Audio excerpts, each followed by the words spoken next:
Department of Psychology at the University of Ontario. She is a wife, a proud mom, and dedicates much of her free time to volunteering and spoiling her grandchildren.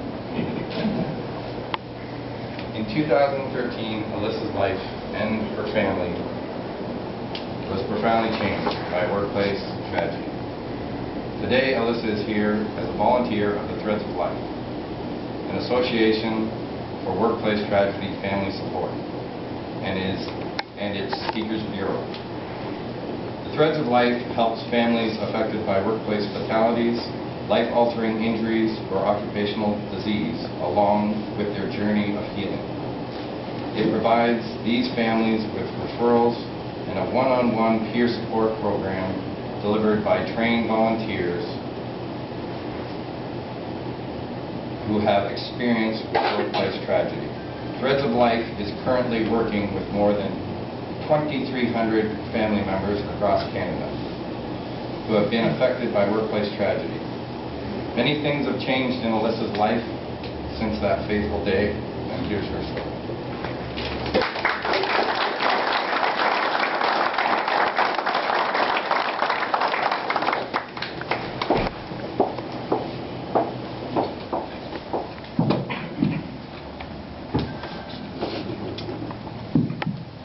Good morning.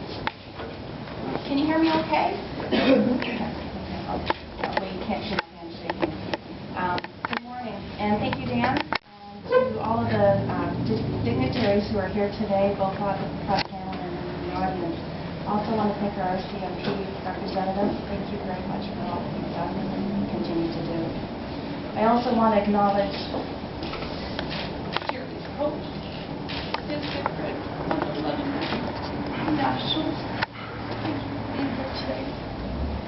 As you said, my name is Elisa Kilborn, and I represent a face behind the workplace tragedy.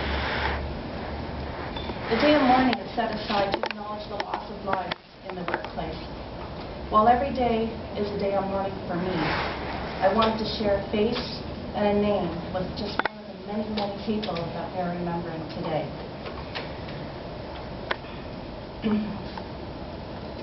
There we go. I'm lighting this candle and sharing Jeremy's picture. What happens? We lose people's lives every day. It's not acceptable, folks. But I'm here today to honor Jeremy. He lost his life in his summer job. Jeremy was just 21 years old at the time, with a great future ahead of him. He was entering his final year in the criminology program at King's University College with plans to enter into law enforcement.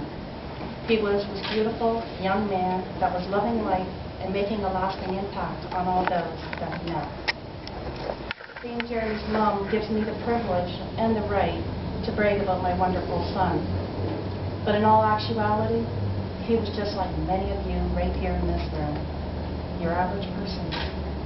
He wasn't perfect, he made mistakes. His coach would probably agree with this. He was tall, handsome, smart, and he certainly excelled in certain aspects of his life.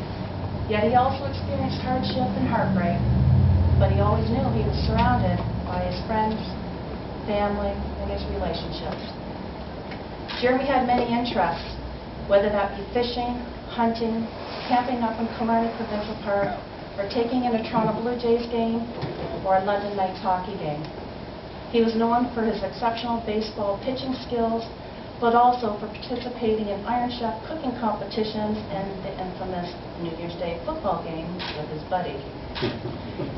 Alex, I'm sure you appreciate that. Applying himself academically at A.B. Lucas High School, Jeremy graduated with honors and was accepted into King's University College into the criminology program. I was so proud to have both of my children living at home, attending King's, and having them drop by my office as I work at Western. But as you know, post-secondary education is not cheap. And our young folks, they're so grateful just to find any job that they can to save up for their educational costs. And this is exactly the case for Jeremy. He was thrilled to find a summer job that was mostly outdoors, required physical work, and hey, getting a tan will pumping up the gun show seemed like a really sweet deal to him. But he was supposed to come home from that job. On August 1st, 2013, my world was shattered when we opened the door around 8 p.m. to greet a police officer informing us that Jeremy had been killed on the job. Much of that evening and the days that followed continue to be a blur. However, as the memories do return, they are as intense, raw, and emotionally vivid as though it happened just yesterday. One such memory is stepping under the front porch a couple days after Jeremy's death and realizing that the rest of the world had not stopped, just our world had, and the way I saw life no longer existed. You see, we had heard about the electrocution 2 hours earlier, watching the 6 o'clock news. They had announced 2 were dead from putting up a wedding tent near Watford. A sense of dread had come over me, and I looked at my husband Carl, and we exchanged looks. Jeremy had used those same words the night before, describing where their crew was to be installing a wedding tent that day. Carl quickly sent Jeremy a text, and my mother called in a panic because she too had heard the newscast. I tried to brush it off, but instinctively, and I don't know if it's just a mother thing, I just knew it was Jeremy's crew. However, we hadn't heard anything from anybody at this point, so we were staying hopeful that it wasn't him. It still seems cruel to think how the events unfolded as they did, yet what laid ahead would be just as bad. You never expect to endure the disorientation of planning a funeral for your 21-year-old child. It's a very surreal experience, and no one should have to go through it. What would Jeremy want? I was on autopilot facing hundreds of people that attended the funeral and celebration day. But my greatest concern was somehow trying to protect Caitlin, my daughter, through this ugly process. Because I knew that once you made it through the funeral chaos, the real fallout really begins. When an employee is killed on the job, there are many factors that impact how the weeks, months, and years actually proceed. For the most part, my experience with the Ministry of Labour and WSIB has been fine. The Ministry of Labour conducted a full investigation, and 9 months following Jeremy's death, charges were laid against the employer. An additional 9 months passed where we were in and out of court for court appearances and delays before the case would actually finally be heard. After waiting 18 long months, we learned a few additional details about the day of the accident during a 2-hour court proceeding. On February 3rd, 2015, the Justice of the Peace ordered the employer to pay a $100,000 fine to the municipality plus a $25,000 surcharge to the Victim Justice Fund, which is payable over a 2-year period. To the best of my knowledge, not 1 penny of this goes towards education or prevention. I'll let you think about that as you will. Here's what we do know. Jeremy and 5 other crew members were installing a large event tent for a rural wedding when the pole they were installing from underneath the tent canopy came in contact with an overhead hydro line. Of the 5 crew members that sustained electrical shock, 1 had minor injuries, 2 were seriously injured, and 1 was critically injured. Jeremy was fatally electrocuted. In all likelihood, 4 of these boys should have died that day, but I'm glad that was only ever 1. Many processes leading up to this day failed these young men, but the lack of health and safety training and the absence of a supervisor topped the list. This is the last picture of Jeremy. It was taken 5 days before he was killed. That beautiful face never gets forgotten. It's frozen in my heart.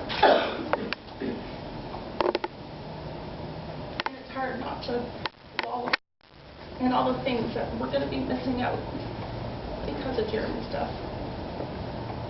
To state the obvious, I'm a different person. And it's actually a very lonely place to be. I think what saddens me the most is that Jeremy never got the opportunity to graduate from university or achieve his career goals, to buy his first car, his first house, to experience the nervous excitement of proposing and marrying his sweetheart, or to witness the birth of his children. Ultimately, my greatest focus now is for my daughter, Caitlin, who will not have her brother beside her through life's ups and downs. Her dream of having Jeremy walk her down the aisle or to be the favorite uncle to her future children no longer exists. What she experiences now is the fear that I will return home from work or elsewhere.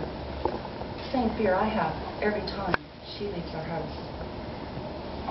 As a mom, you want to make things better for your children. But in this case, I couldn't prevent this from happening, and I can't make our pain go away. For me, I cannot forget the impact this tragedy had on the 5 young men who worked with Jeremy. The folks that were preparing for the wedding on that day, or the first responders who arrived on the scene. What they would have witnessed and experienced haunts me. I think about these young men and women every single day, and I can't help but worry about their mental, physical, and emotional well-being. Ron and Samantha, they were my unsung heroes. They performed CPR on Jeremy for over 20 minutes until the first responders arrived on the scene. I'm so grateful for their tireless efforts to try and change the end result. It's hard to explain the full extent of my heartbreak, but I've been blessed with the most amazing family and friends, being surrounded by the support of a great community and church, and this certainly includes the organization Threads of Life. This organization provides critical support programs and services for grieving families of workplace tragedies. They offer a mentoring program, which matched me up with a wonderful mom who also lost her son on the job. She provides a true understanding of my grief, anxieties, and is there to support me as we lead into important dates like Christmas or Jeremy's birthday. She has sat beside me during the court proceedings and will once again prepare me for the coroner's inquest expected to proceed sometime later this year. Threads of Life also holds over 30 walks across Canada on the first Sunday of May to create community awareness surrounding workplace tragedies and the importance of workplace health and safety. This upcoming Sunday, I'll be participating with our family and friends on Team Bowling at the London Steps of Our Life Walk. If you have any questions about that, come see me later. The Speakers Bureau program through Threads of Life gives trained speakers like myself the opportunity to share our loved one's story. My goal is to connect with employers, employees, high school and post-secondary students, and whoever else, with the hope to impact that at least one person will hear the message so that they know they have rights and they have obligations, the right to participate and the right to refuse unsafe work and not lose their job because they refuse that unsafe work. If there's ever one good thing to possibly come out of a situation like this, it would be to prevent another employee or their family from ever experiencing this devastation. Because I've learned that in one little second, hundreds of lives can be changed forever. Help me to share this message. Knowledge is power, and it just may ensure your loved one makes it home safely from work.